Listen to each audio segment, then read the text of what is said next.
Hi and welcome back to the Fractured Rooster Garage. My name is Josh and today we shift our attention back to the Ford Ranger. Shifter. See what I did there?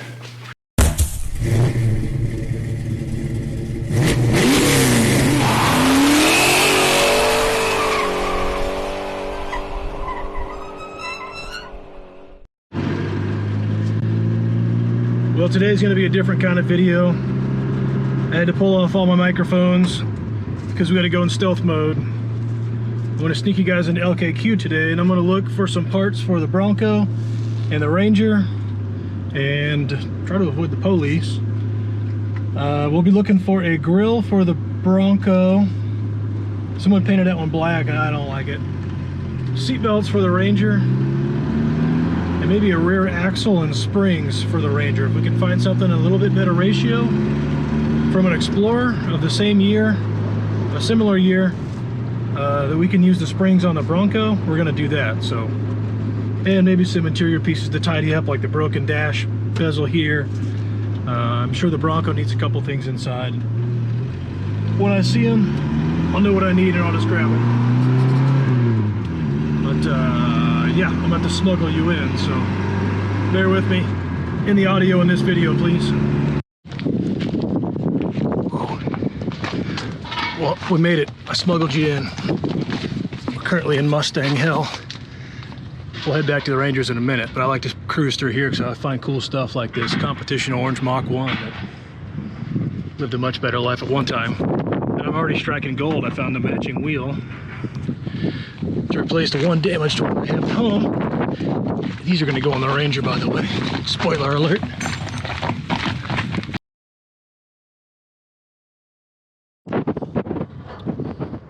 Dang, well here's the one I came for, and I came for what's already missing, unfortunately.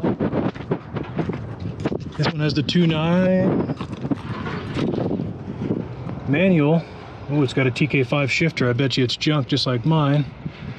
I'll jump in and check it out. It does have a wood grain dash. That could work. And it looks like it's easily accessible. Someone's already ripped half the tabs off of it. Rear slider, red bucket seats that are pretty trash. The center console's gone. Door panels are meh. Rearview mirror is gone. Not a whole lot else I need off this truck. It's got a rear sway bar, and I think it might have an 8.8 rear axle because it's a V6. This might be a decent axle. I'll have to slide down there and check the codes on it. Would be a direct bolt-in if it's a good ratio. If it's got a locker and like 373s, I'm probably interested. Axle code 84. Instead of dropping down there, I'm just gonna pull the phone out, see what ratio that is.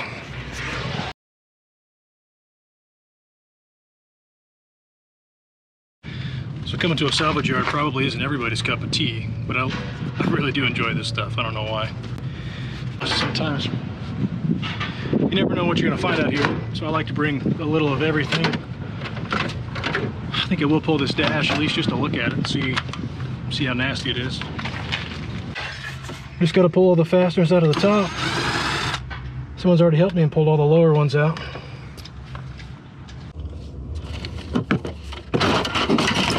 Radio, delete.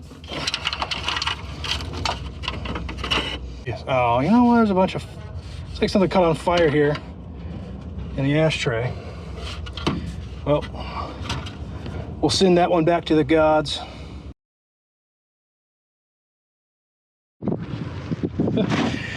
Hang on a minute. I just realized I got so excited about that dash and the shifter. I didn't realize I was just standing on a bed mat for a long good Ford Ranger. I've been looking for one of those for quite a while. Boom, that's gonna roll up and go home with me. And also the seat belts. I don't know what happened to the passenger side. I need the driver's side. The clasp in the Ranger for the seat belts is broken. Here's a driver. Can I find a passenger in here? It's not looking good, but I'll take one. That'll get me on the road.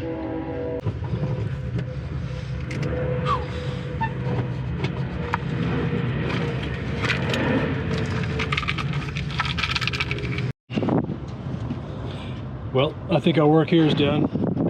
There's none more in this body style, but there is a couple more Rangers on the lot I'd like to check out.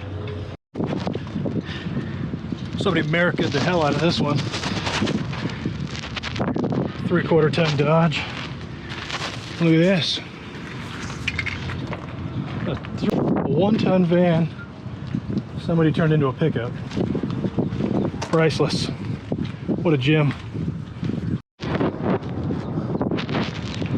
Well, I found Explorer Row. Here's a green, and there's a gray one down there. What is this, a 92 4.0 automatic 4x?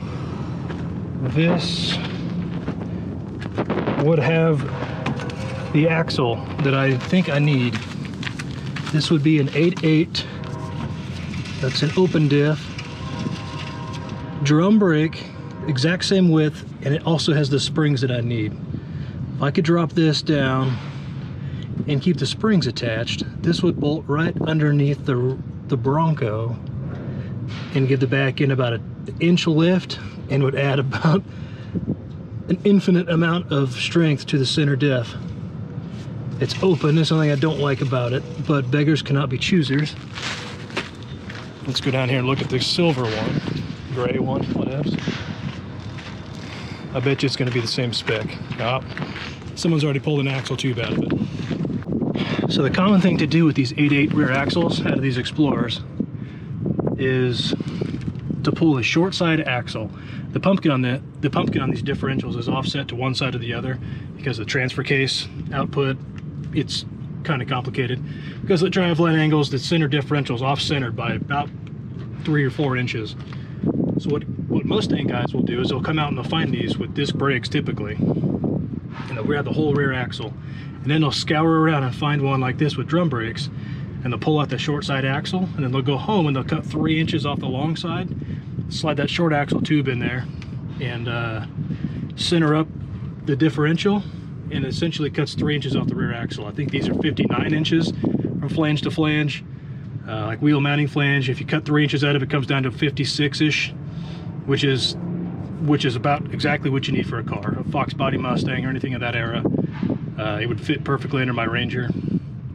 In fact, that's exactly what I did with my 61 Falcon I'm building for my girlfriend. Got a disc brake 8.8. I went to Rock Auto and bought an axle. I didn't want to hose somebody like this. The diff here from the yard, if you come on the sale day, they're $90 to $120. And then 40, 50 bucks for that axle. You're into a good disc brake 8.8 with 373s and a posi for under 200 bucks. You just can't beat that. But because of it, you find this a lot. I could Google this, but let's crawl under here and look at the axle tag. This is the for sure way.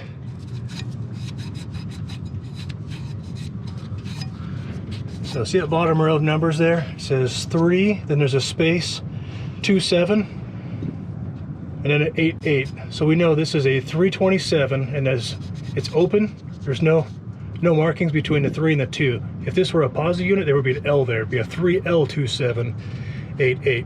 So it's an open diff, 327 8.8 out of a 92 Explorer.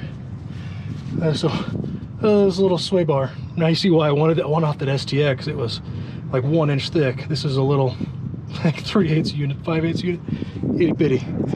Let's go pull the codes off that axle on the 93.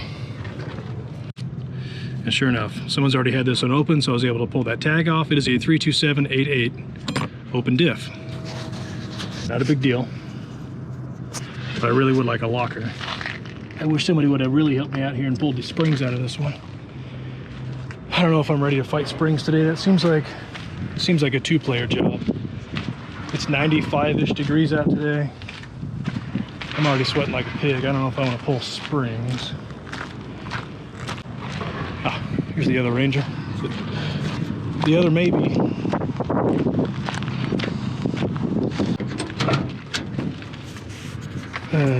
Interior. Got the wrong shifter. One's roached anyway. That would be a good trans upgrade for mine. Just have to rebuild that. Yeah, I don't think there's much saving There's not much to be saved on the inside of this one. I suppose there's a nice hairnet that grows. Hey, well, if you never look, you'll never know. These seat belts bolt on the bucket seats, they bolt to the seat track, so those won't work. I was hoping to be able to snag the seats out of this for the Ranger. Wouldn't that be awesome? But the one's already gone. That's a cool center console, and a pair of bucket seats would have been nice to have in there. But someone's already helped themselves to this seat. That's too bad. And the seat belts won't help me at all. Floor mats, gone. Got tan interior, which might be able to help the Bronco. Let's see what the seats look like. Ooh, leather boys, powered leather. That would be awesome. They're trashed. That would be unsmoked. There's some floor mats in here. There's one floor mat.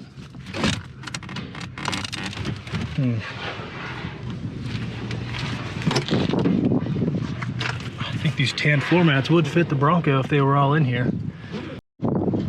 Well, I made it back to the 86, and unfortunately I'm not really seeing anything of use here. The interior is pretty roached. That is a 7.5 open diff. Standing on what I came back for, this floor mat.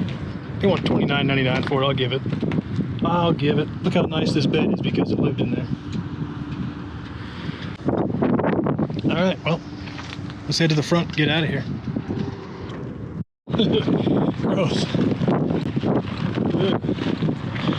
What happened to that?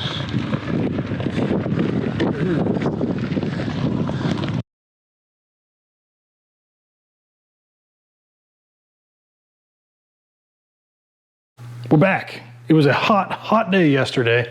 I was melting out there, but we scored some goodies. What did we get?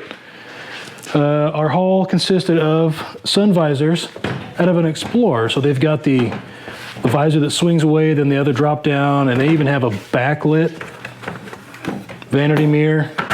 I don't know if I'll hook that up, but that is an option. I can pull power off the dome light or something. Secondly, floor mats. These were free. I think these are going to go in the Bronco. I know they look scummy, and they are, but the carpet in the Bronco is pretty bad to begin with, and it's lacking any type of floor mat. So out of a later model Explorer, but I'm pretty sure they'll fit. If not, I got a pair of scissors, make those work. The hack to get those for free is to, when you grab a cart and you start cruising around the lot, most of those carts have transmission fluid or some oil or water or something in them. Pop into a car, grab a couple floor mats and throw them in that cart. And then when you get out to the front, if they see them, they're going to think you put them in there to absorb transmission fluid and stuff. And they didn't even ask, they didn't even bother to check these. I rolled right out the front door with the cart and loaded everything up and took off. So freebie. Seat belts, I believe these are another $10. And I got the red one for the driver's side out of a 60/40 bench seat, so it's got a little bit different base. I hope that works with the solid bench. Every truck out there seemed to have bucket seats in it, and nothing would work. So I grabbed these just because I needed something in this truck so I can haul passengers. And lastly, a shifter. This has that dreaded TK4, TK5 style shifter. It's made of plastic, as you can see, and they just wear out over time. They were not made to endure hundreds of thousands of miles. I think it's a Mitsubishi transmission. Every single one of them is sloppy. And there's nothing you can do about it because it's plastic. The later trucks, they only made for a couple of years, had a metal base, I believe. And if you're lucky, man, they're like gold. If you can score one of those at a salvage yard, you are doing really good. Every time I open a truck up, a manual Ranger, the old box style like this, shifters are gone. I think that salvage yards are onto it. The very first thing I do is pull those out and throw them on their website and sell them for a premium price or something. So last but not least, after we get all the interior stuff wrapped up on this and we hopefully get it shifting a little better, get the sun visors hung and not flopping in our faces, get some seat belts in it to keep it safe and legal, we're gonna tackle the paint. I've already got all the buffers and compounds out here, so I thought, why not? Just the other day I did the Healy. There's the hood that's left over from it. That's been ceramic coated. And I thought, why not do the Ranger? Everybody does great paint like this and makes it greater. Why not start with meh and make it less meh? So our goal today is to hopefully make that truck shine half as good as that hood. I did a little test panel right here. I hit it with a little clay bar action, and then I hit it with a single stage, well, an ultra cut compound on a foam pad on a DA. Did this little corner of the truck here, and as you can see, that made a world of difference. That's what we started with, and that's what I ended with. That took me 3 minutes probably. But what's holding us up is this really crappy, like J.C. Whitney style rubber molding that somebody put down this truck that I think they did it obviously to hide some really poor tape lines when they did this two-tone paint job years ago. I think they were going after that old like C10 look where it's got two stainless trim strips down the side with a white in the center, and it really does look good. But I think we'll bring that back. I'll see if I can find some 3M, some stainless vinyl looking strips, probably a 3/8 or a 1/2 inch wide, and run a strip down once we're done here. Just to, because like I said, that tape line is pretty gnarly in some of these spots. Yeah, so my night's planned. We'll cut buff action, and then we'll jump inside and do the interior work. I know if I do the interior stuff now, I'll call it a night at the end of that. So I want to start with the hard stuff first and finish with the easy stuff. All right, well, wish me luck.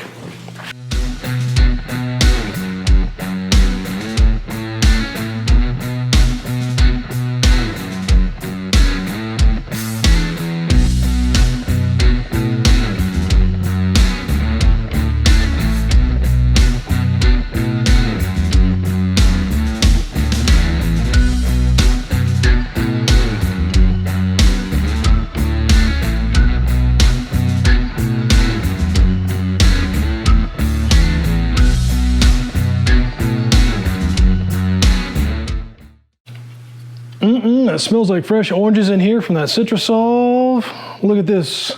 Just like I thought, there's some really terrible blending underneath that trim that was on there. Oh, and you'll notice this portion's super shiny. Yeah, I couldn't help myself. I kind of jumped ahead and cheated a little bit, but look how shiny that came out. I'm in love with this patina. It's well worn and in all the right places. You can tell it was a truck. I can't wait to see the top of this bed come out with these bleached white spots. We're coming up on that 4 a.m. mark, and I'm gonna hit the sack and get back on this in the morning. This really didn't take me that long. I started kind of late tonight. I started around midnight. So 4 hours on one half, 4 hours on the other half. I hadn't even got inside yet, but 8-hour detail, what would that normally cost? Like $1,000 maybe? Oof. Well, all right, I'm gonna sign off for the night. Hopefully the audio's good. I'll plug this into the computer and check it when I get inside and make some adjustments for tomorrow if I need to. But I will see you then.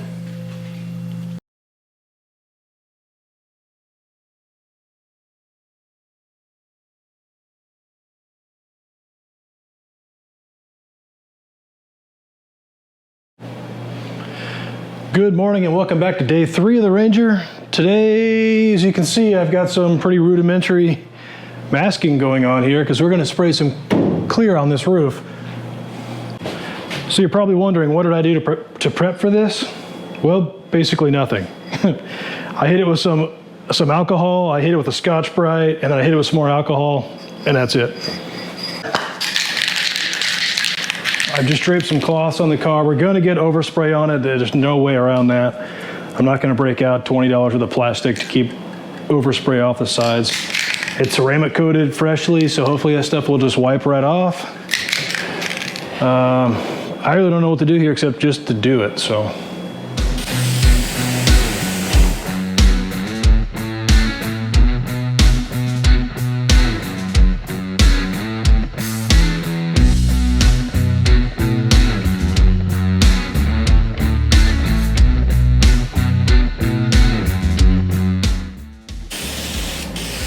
Just like a detail guy, I'm not a painter, but I do know one of the rules of painting is always go wet to wet. So don't let an area dry and then come back and coat it because it'll never mix together. You'll always have a line there. So I'm trying to work my way across. See, my overspray is going backwards. Don't think that's what I want, because as this starts to set up, my overspray is going to hit the top and ruin my sheen. But I don't really have an option here. But the only option I've got is just to go faster.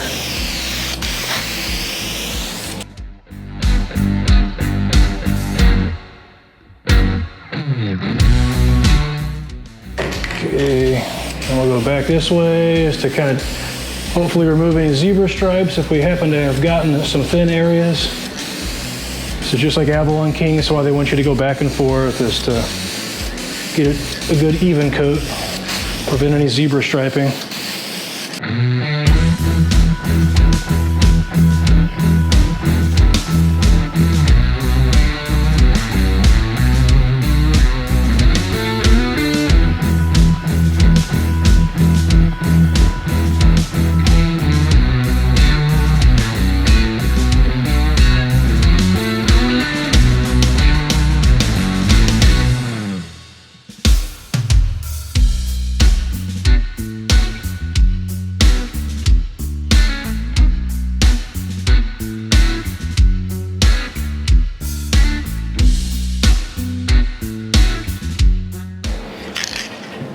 One thing I've learned with painting is know when to stop.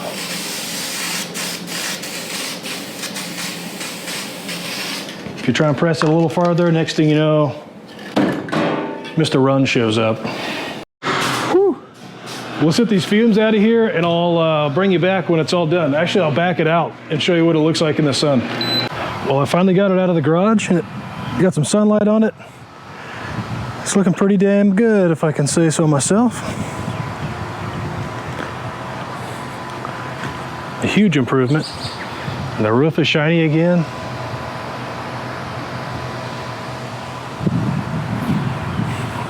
So the last thing I want to get done today is this tailgate. When you pull the handle, one side barely moves. That moves about, I don't know, a quarter of an inch at most. This other side moves a little more. Maybe 3/8 of an inch. So I think that would be the driver's side. I think the driver's side needs some attention. I've already pulled the bolts out of the latches and shot some lubricant up in there. Some old, whatever I could find, some cable lube from my old dirt bike days. I figure first thing first, let's get our ends disassembled. They're loose now. That lubricant's doing a huge job making those things move a lot better. I've already decreased the amount of force needed by like half.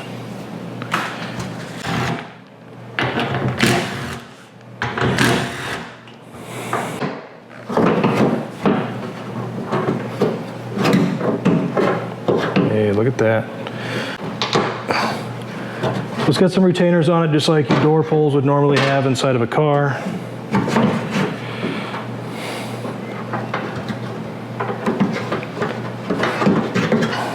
I'm not seeing any wear items out here, so I don't think there's any issues with the outside pieces. I'm thinking this is our problem. As you can see, as you pull on that handle, this side works, which would be the passenger side, and that's the one that's getting lots of throw. We have nothing on the driver's side. We have no movement at all. And that is our problem. So let's look back at our contact points here. If there was a way to close that gap and make it tighter, this I think would work. So we have a couple of options here. Both I think are going to include a welder. We can weld onto this and add some of that metal. See, that normally would be pushing down on that hand, on that finger. And it's just worn itself away over time. So we can add metal to the top, or we can add weld to the bottom, and I think best to do the top.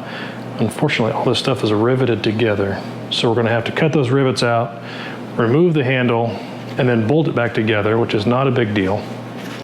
So to get that rivet out, we'll just grind this backside off, and then we'll be able to knock it right out of there and replace it with the bolt. We're just gonna pull this apart, pull the handle off, add some metal to that, grind it all back smooth again. I'll probably we'll exaggerate that profile.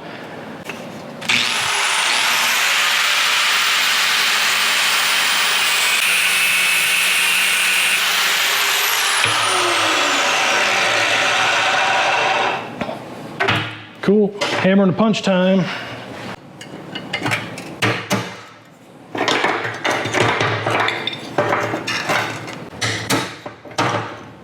And there's the latch mechanism.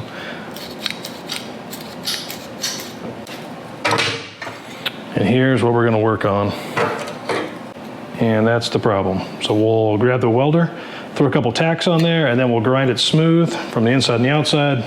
Most importantly, the inside, so that it doesn't drag here. And of course, before we weld, we have to clean.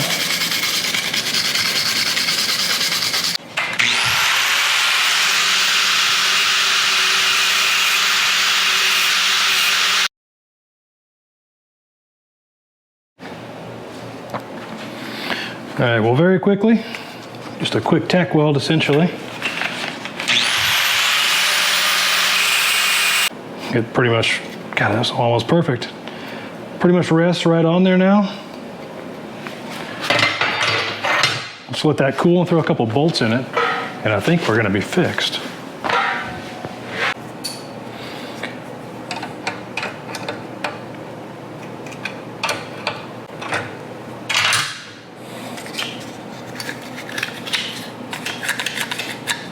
Let's throw it back together and see if it changed anything.